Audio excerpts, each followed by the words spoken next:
Welcome back to Coach's Corner. Alright, we're always playful, always laughing. It's jiu-jitsu, it's not the end of the world. Just trying to have a good time. Alright, so we're gonna freeze here early on. Alright, so notice what's happening. Alright, so he steps into my guard, I automatically go to half guard. Alright, I'm a half guard player. You can kind of see it right here. He's trying to pin my wrist down right here. He's trying to pin my wrist down, and he also is taking kind of like this baby hook, this baby grip under my armpit. Okay, so as we continue, I'm gonna slow it down. We're gonna keep going. He's framing. I start controlling his left arm. I start actually controlling that arm on this side. He doesn't like that. You're gonna see him have a response because of that. So in half guard, a really important thing is you're grip fighting.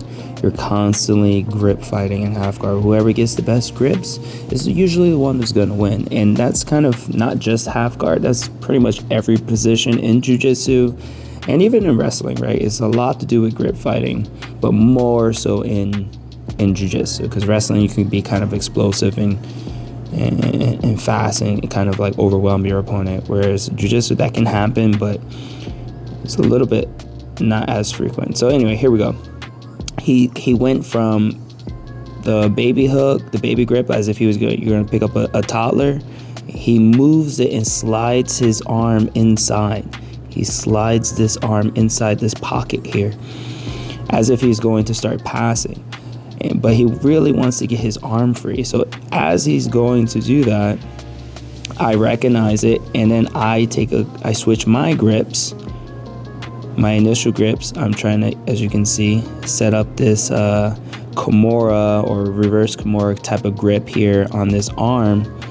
And I was looking to try to sweep him and take him over in this direction. He recognizes that. That's what forces his hand to move, and he wants to actually free this hand over here, this arm over here. He doesn't like that situation, rightfully so. So as we continue, right, over here I keep that 2-on-1 heavily on that arm. He comes again. Now I got what I want. I switch the grips. He's trying to go over and try to sit. He's trying to go over with this. He's trying to go over with this arm, and he wants to drop this hip to the mat over here. And then he's going to look to pass out my half guard. But the problem is he left this arm behind.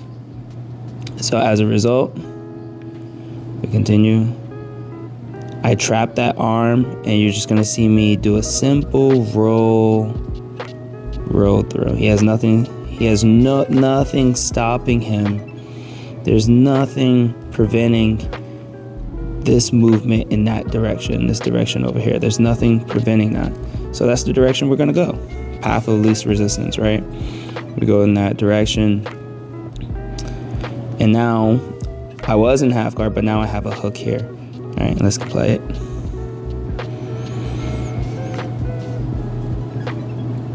I'm looking to force mount, whereas I should have stayed in top half. Here, you see we go to a front headlock. He's trying to sit through. I'm just prioritizing staying on top and not trying to be too sticky with any of my connections, because as he's moving, I give him the freedom to move, but I just create wedges in place where it makes it a little bit difficult. You see, he tried to slip his knee in there. Right, and again, all I'm doing is just trying to make it difficult for him to move. I'm not trying to be heavy or anything like that, just difficult for him to move. Wherever he's trying to go, I'm trying to just get there first. In this situation here, he's gonna start looking to play like an octopus, but I start hugging his waist, and then you're gonna see me start picking up his legs here. I start scooping his legs. And the reason why I'm doing this leg scoop, putting his knees together, I don't want his feet on the ground. If his feet are not on the ground, he can't bridge, he can't get up, he can't do any escape, right? He kind of has to just stay on the mat. So we're gonna keep playing. He looks to lock up this nice little choke here. But again, it's over my chin, and it doesn't really have...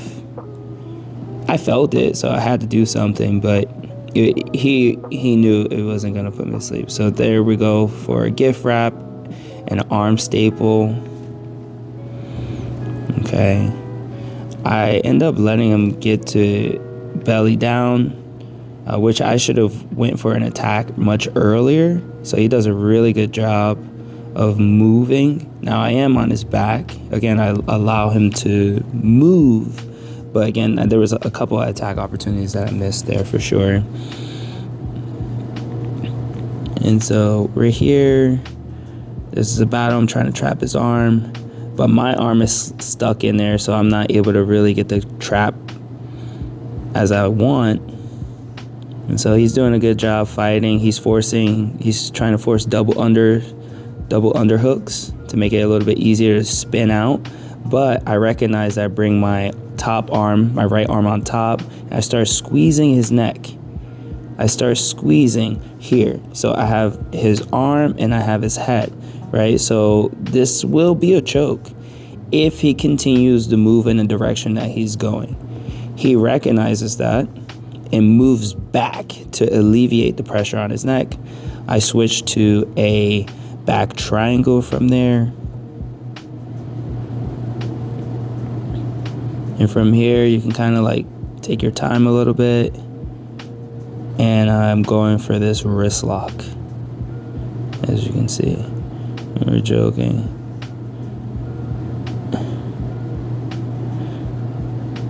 And we're just joking, just laughing, just having a good time. So from here, we only had about a minute, not even, of a round left. So we're both going, he's going really fast. He's like, all right, gotta pick it up. And then he's like, wait a minute. Do I really want to pick it up?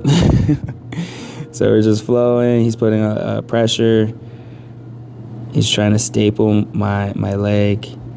One thing that you notice here, right? I put a lot of pressure on the back of his head, actually. So he's controlling my foot. You see all these kicks that I'm trying to do. He's controlling that. I'm not really able to do much. So I just scoop my leg behind his head and put pressure with the knee, just to kind of disrupt what he's doing. He goes for a back step. I'm sticky with that hook, sticky with this hook right here. I'm putting pressure on the back of his head, and I'm pushing as well. So it's preventing the pass. I'm not really doing anything like offensive. It's just more preventative. Here we go. Again, I'm prioritizing keeping this knee here. I don't want him to pass over this knee. If he passes over this knee, my guard is going to get passed. Okay, so that's pretty much the battle right there. This leg matters, but not as much as this one right here. This is priority number 1.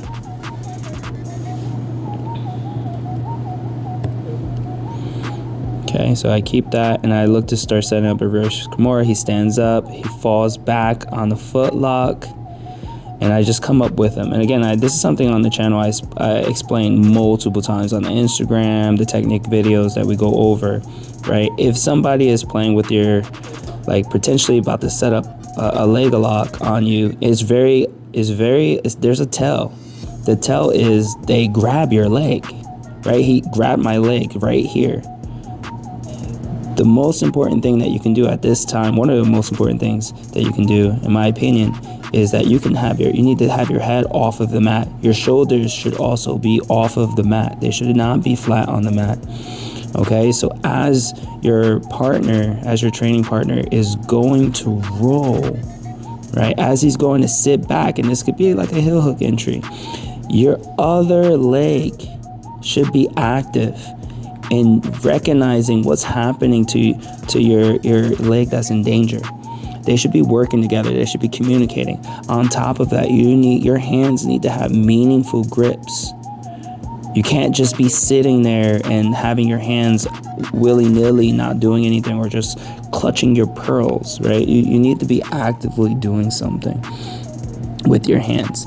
And the reason why I'm gripping the knee and I'm gripping the hand here is as he goes to sit back, which he already demonstrated is what he's about to do, I want to ride the momentum and come up with him. Right? Something we talked about a lot. It's very important.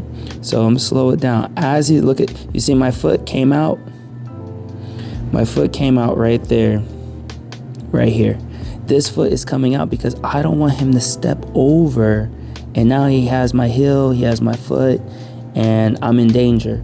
So what I want to do is I want to prevent that by getting this foot out there, and it's going to allow, and I'm pulling. You can actually see, you can see like I don't know if that's veins or tendons, whatever, in my arm. I'm actively pulling myself up. Very, very important detail. Very important detail. Many people miss it, but it's super important. So I'm pulling as he's sitting back. I'm not allowing this leg that he has to go over, and I don't want him to control the position. So as he's sitting back, I'm coming up. I use a hand assist on the mat to come all the way up, and I slide to a knee on belly right there. And from there, I'm in a very safe position not to allow his legs to come back into play, and I can start playing my game from here. And we're looking to set up a guillotine, but we ran out of time. It was awesome, bro. Again, thanks, Will. You are amazing, and thank you so much for showing the guys a great time. And they really, really appreciated it. They learned a lot from you coming, and we'll love to have you back. Until next time, guys, hopefully this was really, really valuable. Let me know in the comments what was your takeaway from today, from this, breakdown. And if you guys have any videos that you would like me to break down, send it. And I would love to be, honored to break down your videos, your footage, and see what worked and what didn't work and why that didn't work, and be able to help you in your game. All right, so you can send it to me at dave@sneakypandajj.com. Again, that's dave@sneakypandajj.com. And just send me the link. You can even comment it below, and I'll break it down. Send the link to upload it to, Google Drive or on YouTube, and I can just grab it from there, and I'll break it down. Until next time, guys, stay sneaky.